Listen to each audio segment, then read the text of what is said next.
Assalamualaikum warahmatullahi wabarakatuh. Salam sejahtera buat kita semua. Semoga kita semua dalam keadaan sehat jasmani dan rohani, tidak kekurangan satu apapun. Amin ya robbal alamin. Oke, Mimin akan melanjutkan cerita Liontin Giok Naganya. Tapi seperti biasa, bantu dulu tekan tombol like dan berkomentar juga Tuan dan Nona. Terima kasih sesudah dan sebelumnya. Oke, mari kita lanjutkan saja ceritanya. Yes. Bab 2289 sampai bab 2292.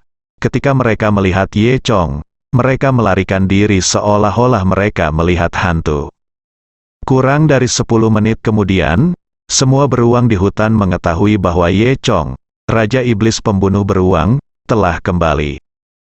Sejenak manusia dan beruang merasa seolah-olah sedang menghadapi musuh yang kuat dan meringkuk kembali ke dalam guanya. Mereka begitu ketakutan hingga tidak berani keluar lebih dari 10 hari. Ye Chong tidak repot-repot memperhatikan beruang manusia ini, tetapi membawa Furong kecil langsung ke wilayah sekte penyihir Bai Hua untuk menemukan Linglong. Linglong adalah penyihir hebat dari kultus penyihir 100 bunga. Ketika Ye Chong datang ke benua elemental, masih banyak hubungan yang tidak jelas antara dia dan Linglong. Kali ini, Ye Chong merasa sangat senang melihat Linglong. Namun, yang tidak disangka Ye Chong adalah tidak ada seorang pun di dalam kultus penyihir Bai Hua, dan hanya ada beberapa murid yang menjaga tempat itu. Setelah bertanya-tanya, saya mengetahui bahwa Linglong telah pergi melawan Cinderella dari Sekte Keseimbangan dengan pasukan dari Sekte Penyihir 100 Bunga. Sekte Keseimbangan Cinderella adalah eksistensi paling menakutkan di seluruh benua elemental dan sangat kuat. Namun Cinderella akhirnya dikalahkan oleh Ye Chong. Ye Chong tidak menyangka dia akan menghadapi hal seperti itu begitu dia kembali. Ye Chong menanyakan alamatnya, dan ternyata di Gunung Yinling. Gunung Yinling adalah tempat ajaib dengan altar yang terbentuk secara alami di benua elemental.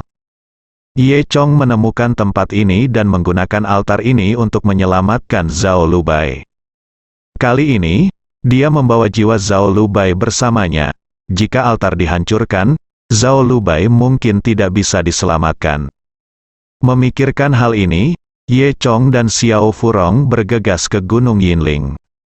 Ketika keduanya sampai di kaki gunung, mereka menemukan bahwa tempat itu penuh sesak dengan orang. Ada sekelompok besar orang gelap di kaki gunung, semuanya berjalan menuju gunung. Dilihat dari apa yang dibicarakan orang-orang ini, mereka semua ada di sini untuk menonton kesenangan itu.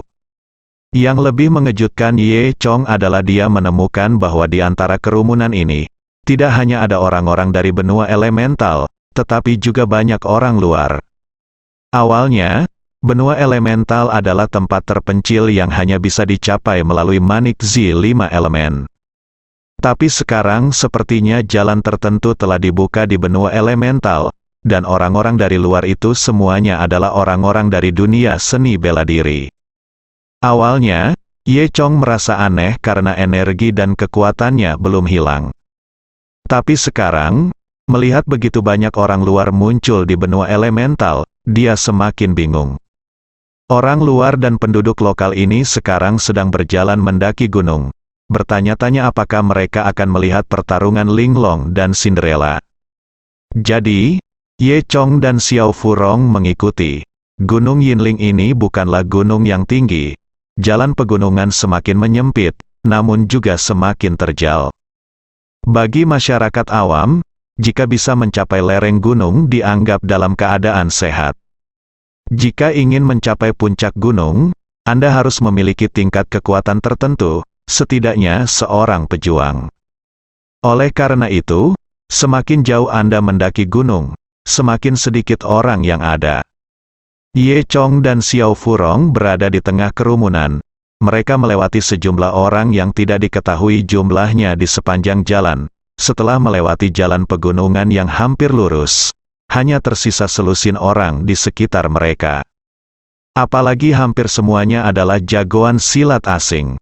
Tentu saja, tidak satu pun dari orang-orang ini yang mengenal Ye Chong, dan ketika mereka melihat cara berpakaian Ye Chong dan Xiao Furong, tidak ada yang menganggapnya serius.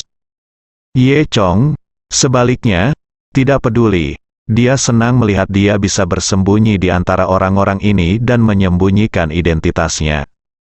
Berjalan di samping Ye Chong dan Xiao Furong adalah seorang wanita yang dingin. Wanita ini berumur sekitar 30 tahun, dan dia sangat cantik. Wanita itu berpakaian putih dan memiliki rambut panjang tergerai, tampak seperti peri di awan. Di sebelahnya, ada seorang gadis kecil berusia 7 atau 8 tahun dengan 2 tatanan rambut menjulang tinggi dan gaun merah, terlihat manis dan imut. Kecuali dua wanita ini, semua orang yang berjalan di sekitar adalah laki-laki, yang tertua berusia 40 atau 50 tahun. Namun, berapapun usia mereka, para pria ini diam-diam akan melihat ke samping pada wanita seperti peri yang sedang memimpin anak itu. Ada juga beberapa remaja putra, baik secara tidak bermoral, sengaja maupun tidak sengaja, semakin dekat dengan wanita tersebut dan terus-menerus mendekat. Pada saat ini, Furong kecil berkata kepada Ye Chong, "Saudara Ye Chong, lihat, ibu ini masih sangat muda." Meskipun suara Furong kecil tidak nyaring, namun tetap terdengar oleh wanita dan anak tersebut. Saat Ye Chong ingin menghentikannya, semuanya sudah terlambat. Apakah Little Furong mengetahui aturan ini? Wanita itu menatap Furong kecil dengan dingin. Meskipun dia terlihat sedikit kesal, dia tetap tidak mengucapkan sepatah kata pun. "Dasar bodoh, dia bibiku," kata gadis kecil itu sambil menjulurkan lidahnya pada Furong kecil. Furong kecil sangat ketakutan sehingga dia segera bersembunyi di belakang Ye Chong. Kemudian, anak itu menoleh ke wanita di sebelahnya dan berkata, "Bibi, mereka benar-benar tidak bisa melihat. Sekilas, mereka terlihat seperti orang kampung entah dari mana. Kamu masih sangat muda. Bagaimana kamu bisa menjadi ibuku?" Para idiot ini. Dan setelah mendengar ini, orang-orang di sekitarnya menjadi semakin bersemangat. Padahal, mereka sudah lama ingin menanyakan apakah anak tersebut adalah anak perempuan.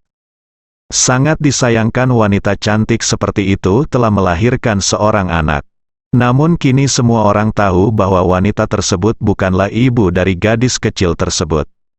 Oleh karena itu, mereka salah mengira bahwa kesempatan mereka telah tiba. "Oh, biar ku beritahu, gadis kecil ini adalah keponakan kecilmu, peri, pantas saja. Aku sudah menyadarinya sejak lama. Si cantik masih sangat muda, dan dia sepertinya belum punya anak." "Halo Nona, saya Wu Zhengfeng dari keluarga Wu di Tongling. Senang bertemu dengan Anda. Bukankah itu nama Anda yang terhormat?" Semua pria sopan, tetapi wanita itu tetap diam dan terus berjalan dengan wajah dingin. Gadis kecil itu menjulurkan lidahnya pada semua orang dan berkata, "Kalian harus berhenti bersikap sopan di sini. Apakah menurutmu bibiku bisa menyukaimu?" Sekelompok pria yang tidak tahu berterima kasih. Ye Chong hanya memandangi beberapa orang. Seorang gadis kecil yang berumur 2 tahun sangat mesum di usia yang begitu muda. Mungkin wanita tertua dari keluarga besar itu yang sudah terbiasa seperti ini. Ye Chong tersenyum tipis, lalu menatap wanita dingin itu lagi. "Saya harus mengatakan bahwa wanita ini memang sangat cantik, dan bahkan Ye Chong tidak bisa tidak melihatnya 2 kali. Dan kebetulan kedua mata inilah yang ditemukan oleh gadis kecil itu." Gadis kecil itu mengarahkan jari kelingkingnya ke arah Ye Chong dan berkata, Kamu berani mengintip? Apalagi memikirkannya? Kamu lebih buruk dari mereka." Saat dia mengatakan itu, dia menjulurkan lidahnya ke arah Ye Chong lagi dan berkata, "Puff!" Suara, wajah Ye Chong memerah. Dia dengan cepat menyentuh hidungnya dan terus berjalan ke depan. Adapun orang-orang di sekitar mereka baru saja dimarahi oleh gadis kecil itu, dan mereka tidak bisa marah. Jadi mereka hanya bisa menderita kerugian secara diam-diam, dan tentu saja mereka sangat tidak bahagia. Mereka marah dan tidak punya tempat untuk melampiaskan amarahnya, jadi mereka semua mulai menuduh dan mengejek Ye Chong Lai. Bagaimanapun, Ye Chong tampaknya yang paling lemah di antara kelompok orang ini. Meski kamu tidak tahu siapa dirimu, kamu masih berani berpikiran buruk tentang peri. Haha, aku tidak tahu dari mana udik ini berasal. Kurasa aku belum pernah melihat kecantikan seperti peri dalam hidupku. Bahkan jika dia bersikeras untuk pergi bersama kita, dia melebih-lebihkan kemampuannya. Tapi tidak perlu khawatir, dia akan tertinggal setelah beberapa saat, haha. Semua orang menertawakan Ye Chong. Tapi saat ini, wanita itu masih terlihat dingin dan tidak berkata apa-apa. Orang-orang di sekitar mereka juga agak licik. Mereka melihat bahwa mereka tidak bisa mendekati wanita tersebut melalui berbagai cara, dan mereka bahkan tidak mengetahui siapa nama wanita tersebut. Meski wanita ini terlihat sulit untuk didekati, namun gadis kecil di sebelahnya mudah ditipu. Jadi, seseorang kreatif dan berkata kepada gadis kecil itu, "Gadis kecil, siapa kamu? Kenapa aku tidak mengenalmu? Apakah kamu tidak terkenal?" Benar saja. Gadis kecil itu langsung tertipu.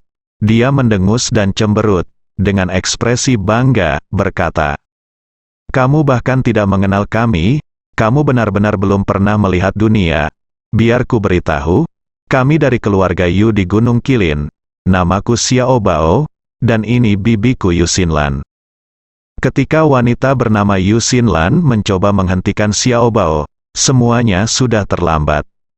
Yu Xinlan tidak punya pilihan selain menepuk dahi Xiao Bao dengan ringan dan berkata, "Jangan bicara." Ini adalah pertama kalinya Yu Xinlan mengeluarkan suara. Meskipun suaranya dingin, terdengar sangat menyenangkan, seperti bel perak. "Hei, ternyata Nona Yu. Senang bertemu denganmu. Nona Yu, saya dari Gunung Donghe. Tidak terlalu jauh dari Gunung Qilin. Ayolah, 108.000 mil bukankah sejauh itu? Nona Yu, kenapa saya Tai Guang? Saya tidak tahu apa yang disukai Nona Yu. Saya mahir dalam musik, catur, kaligrafi, dan melukis." Menanggapi sanjungan orang-orang ini, Yu Xinlan mengerutkan kening. Dan hanya bisa berpura-pura tidak mendengar, dan terus menatapnya dengan ekspresi dingin, maju. Dengan cara ini, semua orang hampir mendekati puncak gunung. Meskipun semua orang sudah tahu bahwa wanita ini bernama Yu Xinlan, selain itu, tidak ada kemajuan sama sekali. "Saudara Ye Chong, mengapa saudari Yu Xinlan tidak berbicara dengan orang lain?" Xiao Furong tiba-tiba bertanya. "Bukankah ini terlalu kasar?" Ye Chong tersenyum dan berkata, "Karena Nona Yu tidak menyukai orang-orang itu." Kata-kata Ye Chong tidak sengaja terdengar lagi oleh Xiao Bao. Xiao Bao marah setelah diberitahu oleh Yu Xinlan tadi. Dia mendengus dan berkata kepada Ye Chong, kamu orang jahat, bibiku tidak menyukai orang lain. Apalagi kamu. Apakah kamu punya niat jahat?" Ye Chong tentu saja tidak akan peduli dengan seorang gadis kecil. Apa? Dia hanya menggelengkan kepalanya dengan cara yang lucu. Saat ini, tiba-tiba ada keributan dari hutan di depan. Sebelum semua orang dapat melihat dengan jelas, mereka melihat pepohonan di depan mereka bergetar, dan kemudian, seekor harimau besar muncul. Menggambarkan harimau ini sebagai makhluk besar tidaklah berlebihan.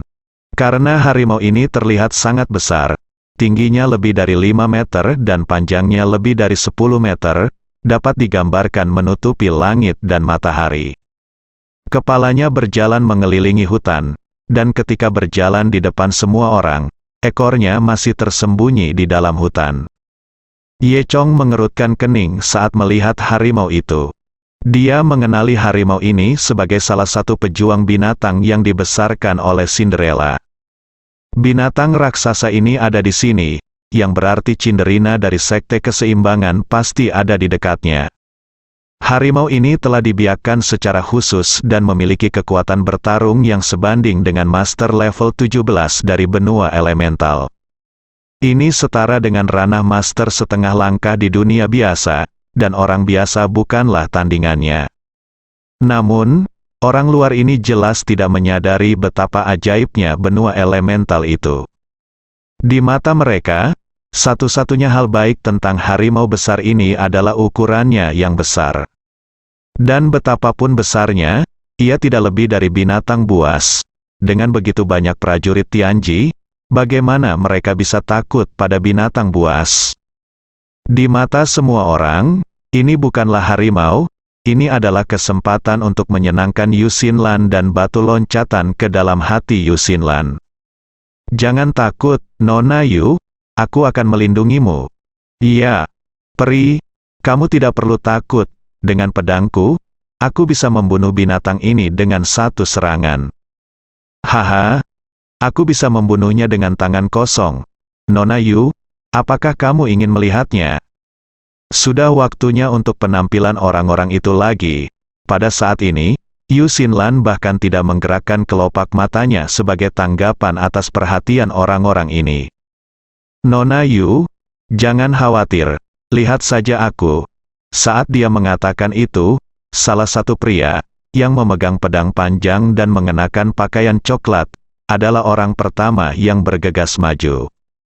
Dia secara khusus ingin pamer di depan Yu Xinlan, dan pedang panjang di tangannya menari dengan cara yang mempesona.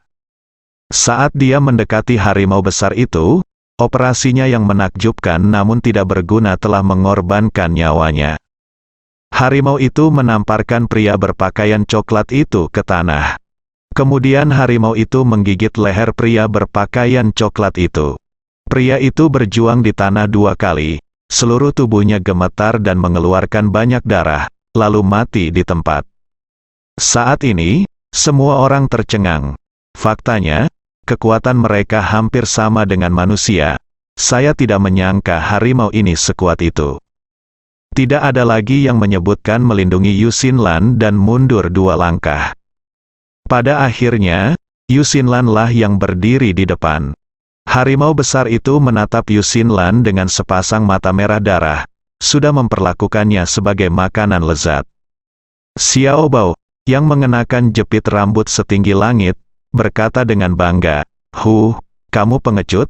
Sepertinya kamu bukan ahlinya, tapi kamu masih ingin menyenangkan bibiku. Mimpi yang luar biasa." Kemudian, dia berkata kepada Xinlan, "Bibi, tolong bunuh monster besar ini dan beritahu mereka betapa kuatnya kamu." Pada saat yang sama, Yu Xinlan telah menghunus pedangnya. Ini adalah pedang yang sangat panjang, sangat tipis, dan jernih. Kemudian, sosok Yu Xinlan bersinar, dan dia terbang dengan pedang panjangnya. Dengan sosok anggun dan pedang panjang seperti peri, dia benar-benar terlihat seperti peri dari 9 surga. Jelas sekali bahwa Yu Xinlan lebih kuat dari pria berpakaian coklat sebelumnya. Untuk sesaat, dia dan harimau itu berkelahi, tanpa ada hasil yang terlihat. Yang lain tidak bisa tidak mengagumi betapa kuatnya keindahan ini. Namun nyatanya, mereka yang mendaki gunung secara alami sangat kuat, jika tidak perlu mendaki gunung. Ye Chong adalah pengecualian, dia hanya tidak ingin menarik perhatian. Setelah Ye Chong, yang terkuat di antara mereka mungkin adalah Yu Xinlan.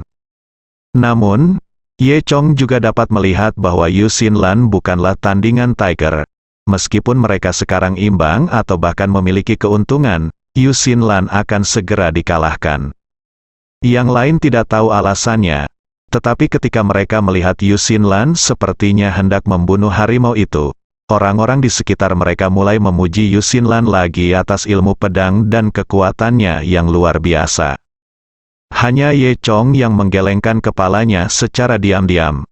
Furong kecil bertanya, "Ada apa?" Ye Chong berkata, "Yu Xinlan ini dalam bahaya, dia bukan tandingan harimau." Mendengar ini, tidak hanya Furong kecil, tetapi juga Xiao Bao di sebelahnya. Ketika Xiao Bao mendengar ini, dia meletakkan tangannya di pinggangnya, mengangkat matanya, dan berkata, Kamu bajingan, apa yang kamu bicarakan, bibiku tidak terkalahkan? Bukankah dia lawan monster itu? Kamu benar-benar belum pernah melihat dunia." Ketika orang-orang lain di sekitarnya mendengar ini, mereka juga mulai membantu Xiao Bao menuduh Ye Chong. "Kamu tidak tahu apa-apa, dan kamu masih di sini membuat pernyataan sarkastik. Itu benar, tanpa peri di sini, kamu akan menjadi orang pertama yang mati. Aku tidak tahu apa niatmu, kamu sebenarnya berharap peri itu kalah. Betapa tak tahu malu, tak tahu malu, semua orang berkata satu demi satu. Ye Chong tidak repot-repot memperhatikan lalat-lalat ini. Namun saat ini, Yu Xinlan, yang sebelumnya tampaknya memiliki keuntungan, kehilangan posisi dan berada dalam bahaya, dan hampir digigit harimau. Ketika orang-orang yang tersanjung melihat pemandangan ini, tidak ada yang berbicara, dan mereka semua memandang Yu Xinlan dengan gugup. Saat ini, hanya Xiao Bao yang menghentakkan kakinya dengan cemas dan berkata, "Bibi, Bibi, hati-hati." Namun, pengingat Xiao Bao tidak ada gunanya. Setelah beberapa putaran, Yu Xinlan perlahan-lahan terpojok oleh harimau itu. Xiao Bao sangat cemas hingga dia hampir menangis, dan berkata kepada semua orang di sekitarnya, "Siapa di antara kalian yang akan menyelamatkan bibiku?" Orang-orang itu, "Diam, Anda melihat saya melihat Anda," dan tidak ada yang mengatakan apapun. Meskipun mereka mengagumi Yu Xinlan di dalam hati, tidak ada yang berani melangkah maju untuk menyelamatkannya. Kemudian, harimau itu membuka mulutnya, giginya yang tajam terlihat, dan menggigit Yu Xinlan. Tubuh anggun Yu Xinlan hendak digigit. Xiao Bao sangat cemas hingga dia menangis dengan keras. Laki-laki lainnya menggelengkan kepala dan menghela nafas. Furong kecil sangat ketakutan hingga dia menutup matanya. Bahkan hati Yu Xinlan pun putus asa, dan dalam kilatan petir ini, Yu Xinlan tiba-tiba melihat sosok hitam terbang melewatinya. Lalu dia menendang perut harimau itu. Lalu terdengar suara bang, dan harimau itu ditendang dan dibalik. Sosok hitam itu tidak lain adalah Ye Chong. Sebelum harimau itu berhenti, Ye bergegas ke depan, meraih salah satu kaki harimau, ototnya membengkak, dan menggunakan kekuatan kebajikan dan kebenaran yang diajarkan Ruis kepadanya, dan membantingnya ke tanah. Hanya mendengar ledakan yang keras, harimau seberat 1 ton itu kembali terlempar ke tanah. Kemudian, Ye Chong diam-diam mengaktifkan kekuatan elemen gunung, dan melihat tanah tiba-tiba tenggelam ke bawah, membentuk lubang besar, yang langsung menjebak harimau tersebut. Kemudian, tanah di sekitarnya melonjak, menjebak harimau itu dengan erat. Betapapun kerasnya harimau itu berjuang, ia tidak dapat melepaskan diri dari tanah. Semua orang terkejut, mereka tidak tahu apa yang dilakukan Ye Chong. Mereka hanya mengira tanah tiba-tiba runtuh dan mengubur harimau hidup-hidup. Harimau itu berjuang mati-matian dan mengaum. Tapi Ye Chong tidak takut sama sekali. Dia menghunus pedang tulang ikannya, berjalan mendekat, dan menikam kepala harimau itu. Ye Chong mengeluarkan pedang tulang ikan, tidak ada setetes darah pun di pedang itu, tetapi sebuah lubang telah tertusuk di kepala harimau. Setelah bergerak 2 kali, ia berhenti meronta dan mati di sana. Semua orang tercengang saat melihat pemandangan ini. Yu Xinlan, yang kecantikannya menjadi pucat, juga menatap Ye Chong dengan heran.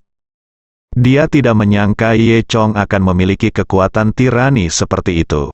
Pada saat ini, Xiao Bao berlari mendekat dan memeluk paha Yu Xinlan. "Bibi, kamu baik-baik saja?" Yu Xinlan menyentuh kepala Xiao Bao dan berkata, "Aku baik-baik saja." Lalu, Yu Xinlan memandang dia menatap Ye Chong dan ingin membuka mulutnya untuk berbicara. Xiao Bao berkata saat ini, "Bibi, orang ini memiliki pedang yang tajam. Jika pedang ini ada di tanganku, monster ini mungkin sudah lama dibunuh oleh bibiku." Xinlan tahu bukan itu masalahnya. Dia sebenarnya pernah bertarung dengan seekor harimau dan mengetahui seberapa kuat harimau itu. Mampu menjatuhkan seekor harimau dengan tangan kosong merupakan kekuatan yang luar biasa. Jadi dia tentunya bukanlah orang biasa. Ketika orang-orang di sekitarnya melihat Ye Chong membunuh harimau itu, mereka tidak bersyukur, tapi cemburu. Mereka cemburu, Ye Chong menyelamatkan Yu Xinlan, dan mereka cemburu mengapa mereka tidak menyelamatkan Yu Xinlan. Ketika harimau masih hidup, mereka terlalu malu untuk berbicara dan hanya mundur. Sekarang harimau sudah mati, mereka harus mulai tampil lagi. Semua orang melihat bahwa tidak sulit bagi Ye Chong untuk membunuh harimau itu. Mungkin karena pria berpakaian coklat itu terlalu lemah sehingga dia dibunuh dengan mudah. Jadi, semua orang mengira jika mereka yang melakukannya, mereka mungkin bisa membunuh harimau itu. Jadi, mereka semua mengikuti kata-kata Xiao Bao. Iya, peri, itu bukan salahmu, hanya saja senjata di tanganmu tidak cukup bagus. Itu benar, peri, aku ingin membantumu sekarang. Ye Chong terlalu malas untuk memperhatikan orang-orang ini, dan melirik ke arah Yu Xinlan, lalu dia membawa Little Furong dan melanjutkan perjalanan mendaki gunung. Yu Xinlan ingin mengatakan sesuatu, tapi dia membuka mulut dan menutupnya. Dia hanya melihat sosok Ye Chong pergi diam-diam. Setelah sekian lama, dia membawa Xiao Bao dan terus mendaki. Ketika pria lain melihat sikap Yu Xinlan, mereka merasa semakin tidak senang dengan Ye Chong. Mereka semua mengikuti Yu Xinlan dan terus menggunakan keterampilan menyanjung mereka. Segera, semua orang mencapai puncak gunung. Saat ini, di puncak gunung, Ye Chong memang melihat Cinderella, Linglong dan lainnya, semuanya ada di sini. Cinderella masih sama, tidak ada yang berubah. Mengenakan gaun panjang berwarna ungu, penampilannya sangat cantik. Namun di balik penampilannya yang cantik, ia tampak tak tertandingi, namun ada jejak keganasan dan kekejaman. Berdiri di sisi lain Cinderella adalah Linglong, penyihir hebat dari kultus penyihir 100 bunga. Kecantikan Linglong tak kalah cantiknya dengan Cinderella, namun ada semacam kepolosan dan kelembutan di wajah Linglong. Pria manapun yang melihat kedua orang ini akan memilih Linglong yang lebih lembut.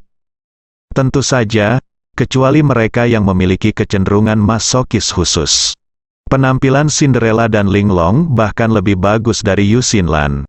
Ketika semua orang naik ke puncak gunung, orang-orang di sekitar Yu Xinlan semuanya terkejut. Mereka tidak menyangka selain Yu Xinlan, ada dua wanita cantik lagi di sini. Jika ada yang bisa mengenal kedua wanita ini, itu akan menjadi berkah yang nyata. Ini adalah penguasa legendaris dari dua kekuatan besar di benua elemental, tapi mereka layak menyandang nama mereka dan mereka memang cantik. Benar, kedua Nizi ini, kamu sangat menawan. Semua orang berkata satu demi satu. Ye Chong memandang Linglong, yang sudah lama tidak dilihatnya, dengan senyuman di wajahnya. Di belakang Linglong, ada seorang pria jangkung dan agung berdiri, itu adalah Ruiz.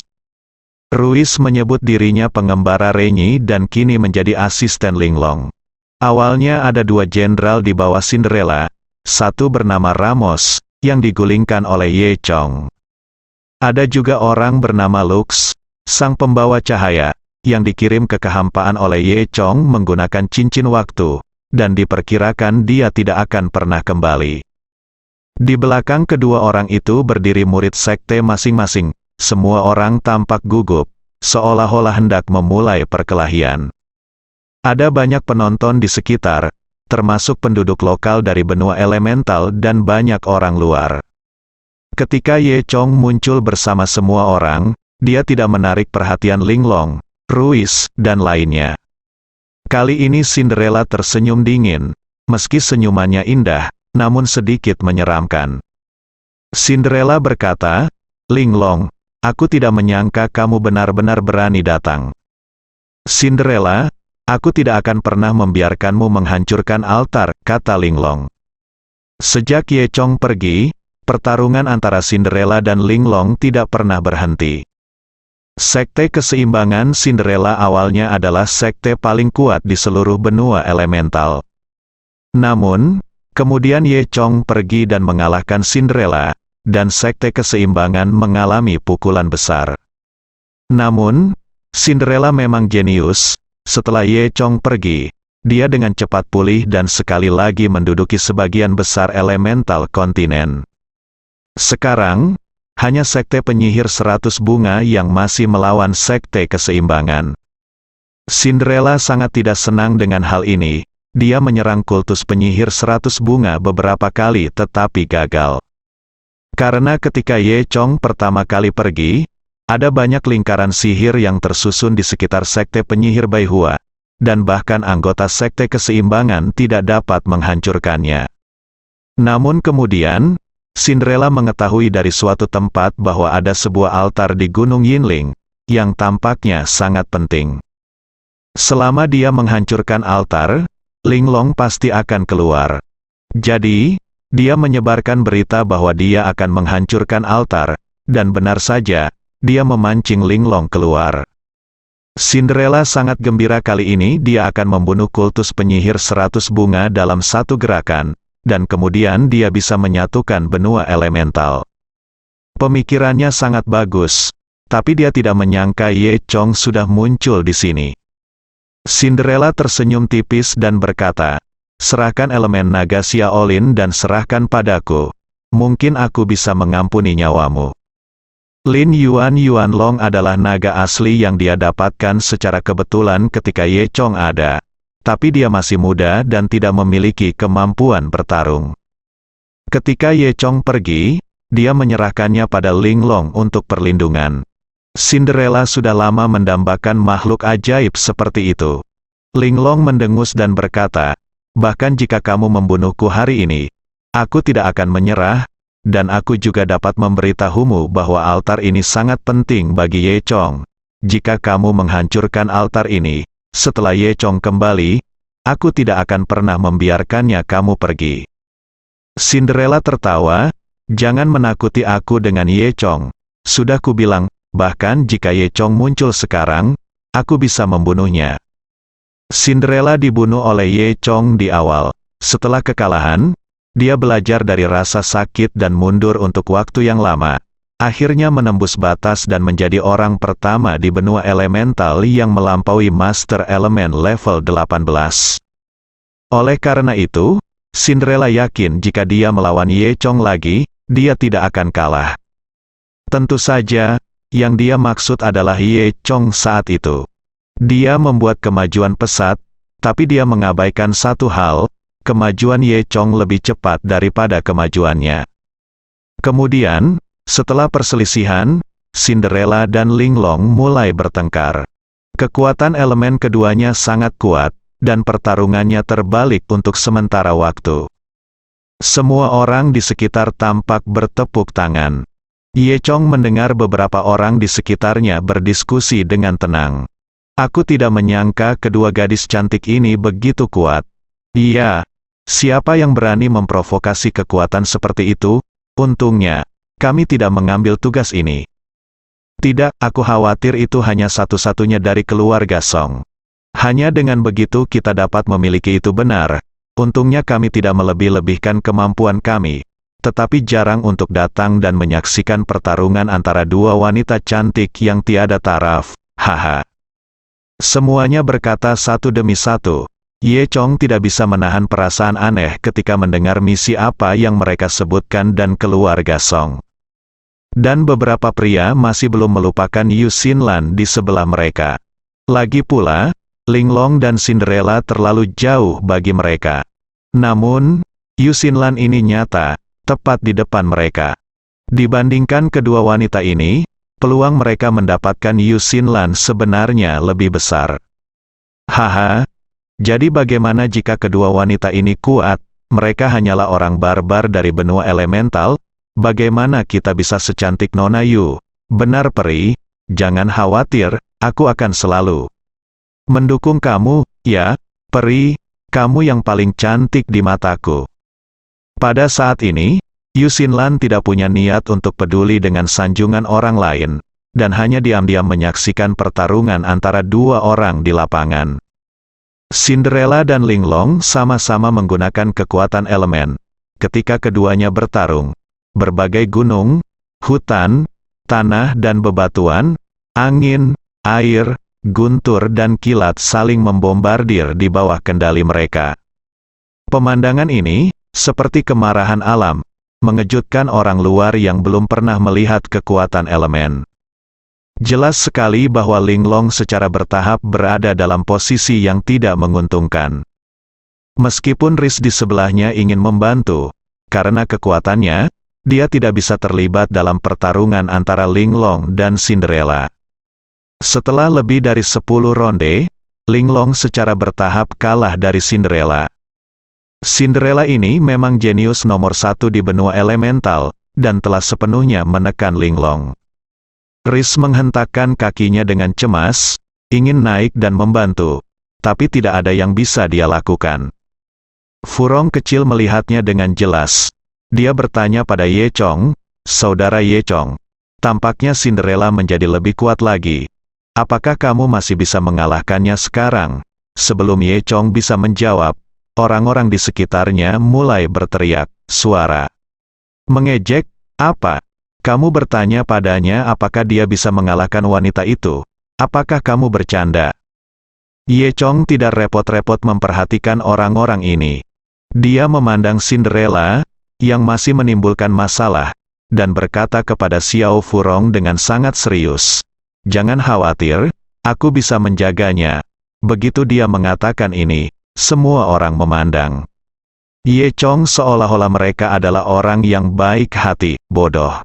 Haha, benar juga, jangan berpikir itu masalah besar hanya karena kamu membunuh binatang buas. Itu hanya keberuntungan dan pedang yang tajam. Hei, jika aku datang kepadamu, aku bisa membunuh harimau itu juga, bunuh saja. Itu hanya seekor harimau? Bagaimana seekor harimau bisa sekuat kedua wanita ini? Haha, jadi saya menyarankan beberapa orang untuk tidak naik dan mempermalukan diri sendiri. Jangan sampai mereka mati tanpa mengetahui bagaimana mereka mati. Semua orang tertawa tak henti-hentinya.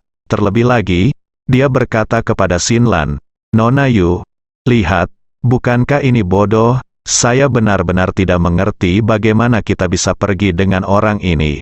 Tetapi saat ini, wajah Yu Xinlan terlihat menatap Ye Chong dengan ekspresi penuh arti.